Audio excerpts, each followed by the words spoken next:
the Grand Canyon.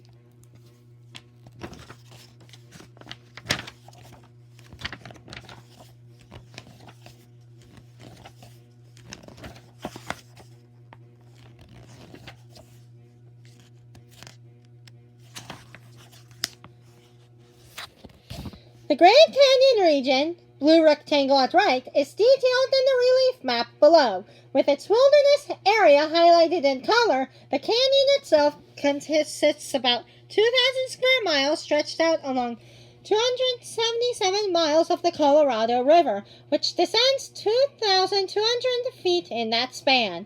The map is also labeled with particular reference to features discussed in this book. Red outlines trace the boundaries of Grand Canyon National Park, national monuments, national forests, Indian reservations, and recreation areas. Names of these appear in red type. Rivers are shown in blue, with broken blue lines marking the stream beds that are dry part of the year. A black V across the Colorado indicates rapids. Trails are represented by black lines, roads by double lines and circled numbers, towns by black, and dots and points of special interest by black squares. Black triangles mark high-altitude points. This is the Grand Canyon.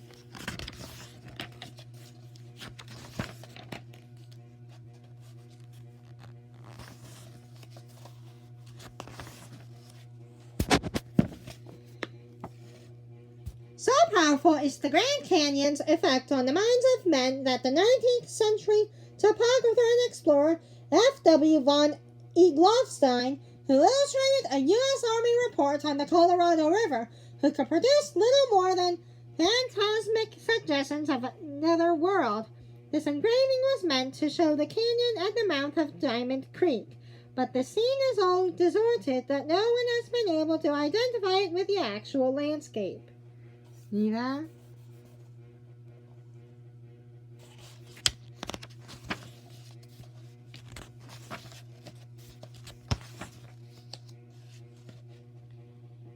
"6:02 a.m. 8:30 a.m. 12:02 p.m.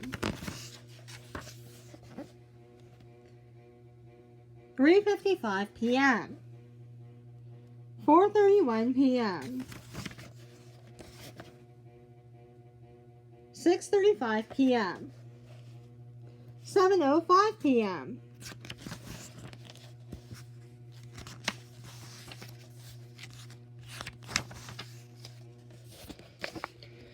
Comfortably poised on the long red legs that gave them their name, black-necked stilts congregate on a sandy bank of the Colorado just above Crystal Rapids in the Grand Canyon.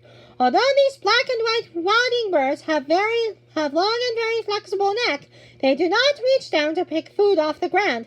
Instead, they bend their spindly legs backwards at the middle and lower themselves to eat small fish and insects. This is the black-necked stilts.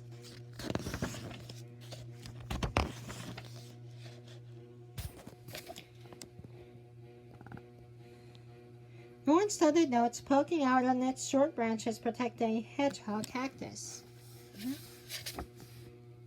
Curved barbs shield a fishhook cactus in bloom.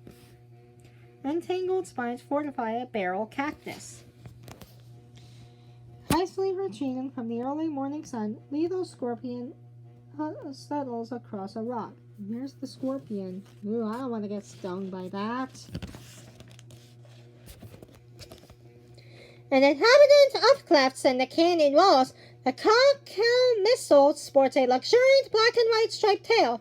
Despite its fox-like face and cat-like body, it belongs to the raccoon family.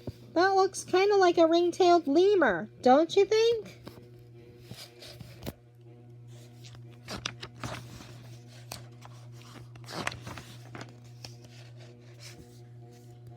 From the Windforce Trail, a view of the transept. Here's the transept. Lichen encrusted rock.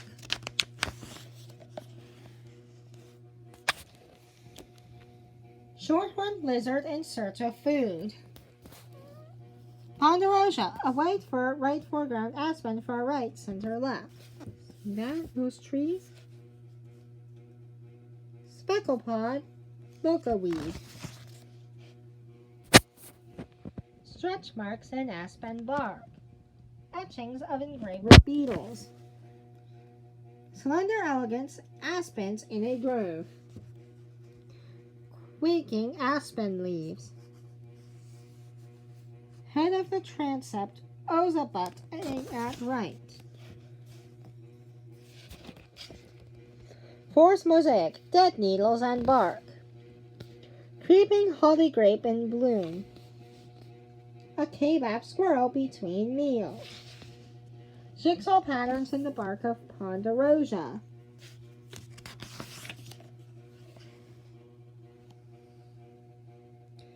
Claret cup,